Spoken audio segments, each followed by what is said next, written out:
ఏపీలో ఉత్తర కోస్తా దక్షిణ ఒడిశా మధ్య ఉపరితల ఆవర్తనం ఏర్పడుతుందని వాతావరణ శాఖ తెలిపింది.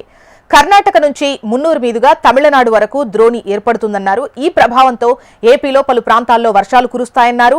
అల్లూరి, ఏలూరు, ఎన్టీఆర్, గుంటూరు, బాపట్ల, పల్నాడు జిల్లాల్లో భారీ వర్షాలు కురుస్తాయని, మిగిలిన ప్రాంతాల్లో తేలికపాటి జల్లులు పడతాయని వాతావరణ శాఖ అధికారులు చెబుతున్నారు.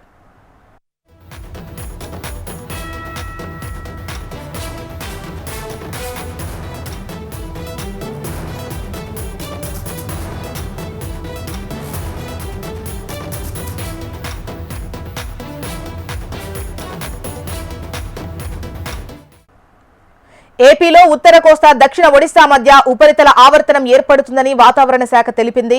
కర్ణాటక నుంచి మున్నూరు మీదుగా తమిళనాడు వరకు ద్రోణి ఏర్పడుతుందన్నారు. ఈ ప్రభావంతో ఏపీలో పలు ప్రాంతాల్లో వర్షాలు కురుస్తాయన్నారు. అల్లూరి, ఏలూరు, ఎన్టీఆర్, గుంటూరు, బాపట్ల, పల్నాడు జిల్లాల్లో భారీ వర్షాలు కురుస్తాయని, మిగిలిన ప్రాంతాల్లో తేలికపాటి జల్లులు పడతాయని వాతావరణ శాఖ అధికారులు చెబుతున్నారు.